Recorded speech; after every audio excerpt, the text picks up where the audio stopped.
Hello students, this is Pratibha, proprietor of Chalukya Academy once again. In this session, we are going to see a very interesting and highly scoring chapter, that is organic chemistry from 10th standard IGCSE chemistry subject. Yes students, you have heard correctly that I said that organic chemistry is highly scoring chapter. You know that practice makes man perfect. You need to add few words over here and you need to replace one word from it.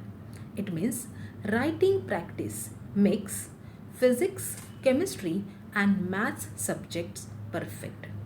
Dear students, in chemistry also, especially in this chapter, you need to do lot of writing practice and continuous writing practice. Then only you can understand, then only you will get a good grip over the concepts and you will able to attempt the questions correctly. Because in this chapter you will learn lot of chemical formulas, lot of chemical reactions and their properties. So you need to write each and every molecular formula at least for 10 to 15 times, and reactions which we are going to see in this topic you have to write 15 to 20 times. Then only you will able to understand how the reactions will take place, what are the conditions you have to apply, and how to identify or how to understand or how to interpret the questions correctly. Let's start a very interesting and highly scoring chapter, that is organic chemistry. Now, what do you mean by organic chemistry?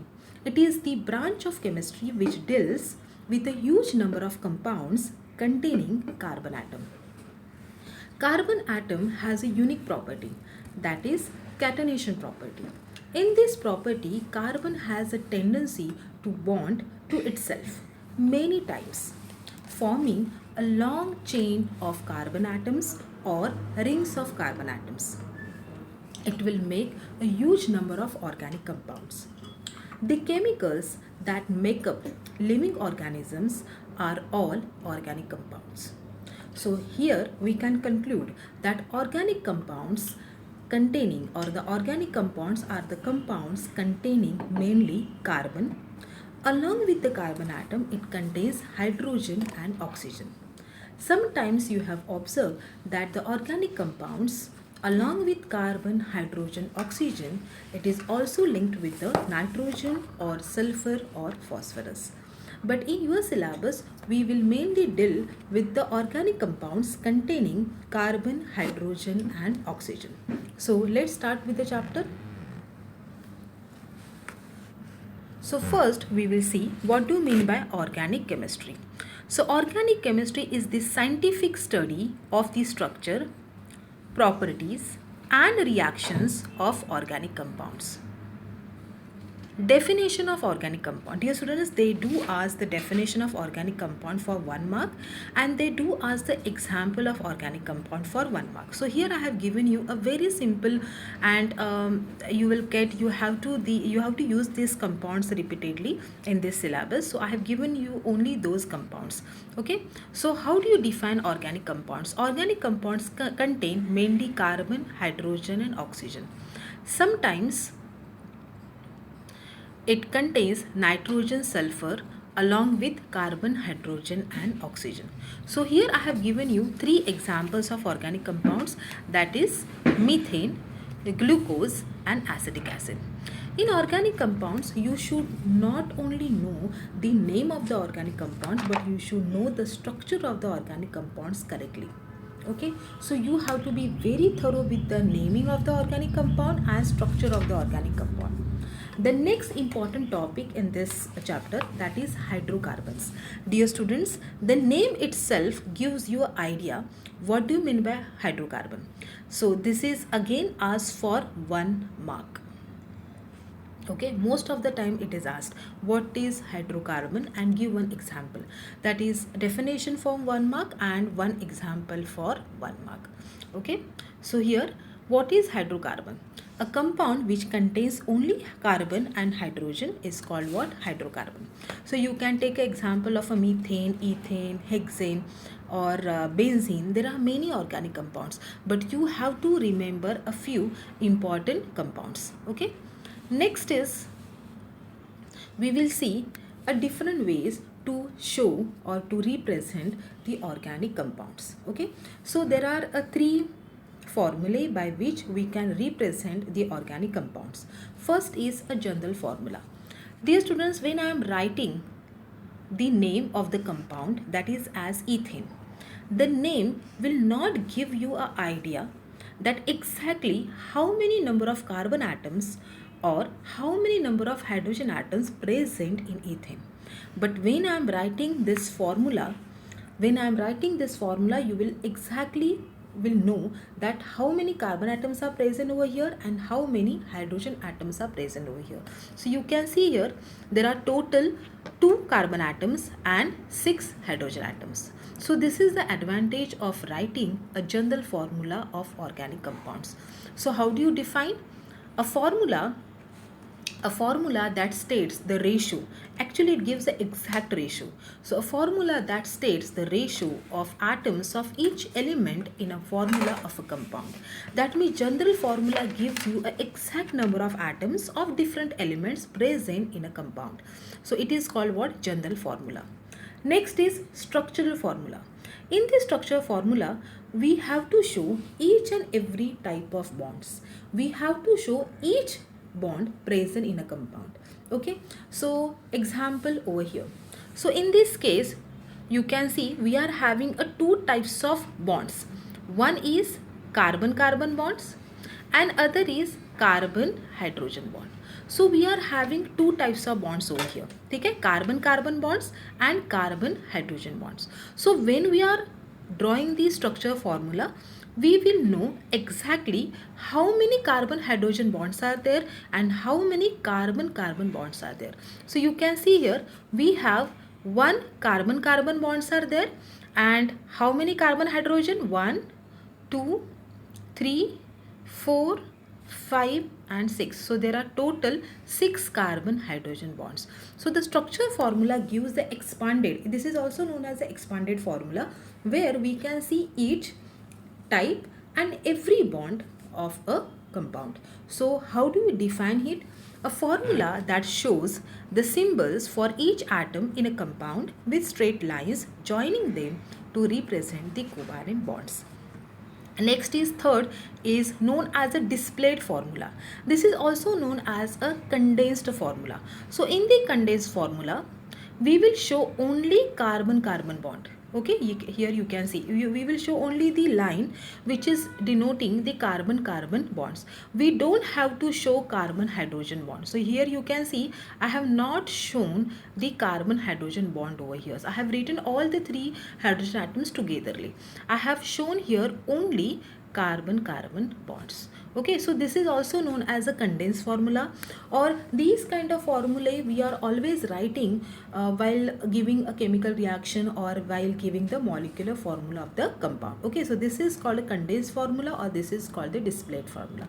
So these are the ways by which we can show an organic compound. Next, how to name the organic compounds. While naming the organic compounds, the 2 parts are very important. There are 2 parts in a compound which you need to understand. One is a prefix of name of the compound and second is suffix of the name of the compound. Now prefix gives you the idea about the number of carbon atoms and suffix will give you the idea of type of bonds, whether it contains a carbon, always it tells about the type of carbon carbon bond, whether the carbon will show a carbon carbon single bond or whether it will show carbon carbon double bond or whether it will show carbon carbon triple bond. Always the suffix depends on the type of functional group. Now here the functional group is a very important part of a compound. Now what do you mean by functional group? Functional group is a group of atoms which define the properties of a compound or which will define the chemical properties of a compound, whether the given compound is reactive or not, whether the given compound behave as acid or base or neutral. So all these depends on the functional group. So what do you mean by functional group? Functional group is a group of atoms of different elements that is responsible for the characteristic reaction of each member of a particular organic compound. Okay, so this is the definition of functional group. So suffix will give you the idea, or the suffix of a compound depends on the type of carbon atom, the types of carbon carbon bond or the type of functional group. For example, if we have a carbon carbon single bond, if the carbon shows only single bond between the carbon atoms, then the suffix we are using ANE. So suffix ANE denotes that the given compounds only contain carbon carbon single bond. Okay, if the given compound contains carbon carbon double bond, if one carbon carbon double bond is present, still its suffix will change. So we will not use suffix ANE, we will use the suffix ENE. If it present carbon carbon triple bond, then the suffix is YNE. It means this way we will change the suffix of a organic compound, and prefix of organic compound depends on the number of carbon atoms. Okay, so I think it is clear that on the by how many ways, or what are the important parts while naming the compound. So here I have given you a example of a functional group, that is carboxylic acid. So this is the functional group where we will get the atoms of different elements which will define the properties of a compound. Okay, so here I have given you an example of prefix. Now prefix of a compound depends on the total number of carbon atoms present in a compound. So you have to count all the carbon atom present in the compound. If the given compound contains only one carbon atom, then it is prefix is methane. If the whole organic compound contains two carbon atoms, then it is known as eth. Meth, eth. Three carbon atoms. The organic compounds contain only three carbon atoms, then the prefix is prop. Four carbon atoms, then the prefix is but. Five carbon atoms, then prefix is pent. Six carbon atoms, then the prefix is hex. Seven hept. Eight oct. Dear students, you should know the prefix up to 6 carbon atoms. So in your syllabus, you have to remember only up to 6. So here I have given you the examples to understand how to name the compound. So first we have to understand, or first you should decide what prefix you should use, whether it is meth, eth, prop, etc. Now in this case, let's take an example of this compound. In this compound, you have to count a total number of carbon atom present in a compound. So in this compound, the total number of carbon atom is 1. So we are using prefix meth. Now here again you can see that in whole compound you will see only single bond, carbon hydrogen single bond. Okay, so in this case we will use suffix ANE. Okay, why ANE? Because everywhere you can see the suffix a single bond. Next, ethane. Why the name is given over here ethane? You can see in this compound total number of carbon atom present in this compound is 2. So for 2 the prefix is eth, and you can see in the whole compound you will see only single bond. Okay, carbon carbon single bond. So the suffix is over here ANE. So the whole name is ethane. So this way you can decide the prefix and suffix of a given compound. So here we are going to see a more describe, or here we will explain, here we will take a more example, so to make your concept clear. So again here prop. Prop means what? Total 3 carbon atom. So here you can see I have taken total 3 carbon atoms. ANE means what? Carbon carbon single bond. So here you can see everywhere you will see the carbon carbon single bond. You don't need to see carbon carbon hydrogen bond, because you know that carbon has a valency 1. Hydrogen has a valency 1, but carbon has a valency 4. So carbon can form more than one bonds, but hydrogen cannot form more than one bond. It means you have to see only carbon carbon bonds, whether it is making single bond, double bond or triple bond. So you don't need to see carbon hydrogen, because carbon hydrogen always forms a single bond, because hydrogen has a valency 1. Now next here we have given the name butane, because but means what? Total number of carbon atoms present in a compound is 4. So here you can see total number of carbon atom present in a compound is 4, and ANE means in In this compound all the bonds are single bonds, so that's why it is butane. Again here you can see the pentane. Pentane means what? Total number of carbon atom is 5, and A and E means what? In the whole compound you will see all the carbon carbon or carbon hydrogen single bond. Next we will see hexane. Hexane means what?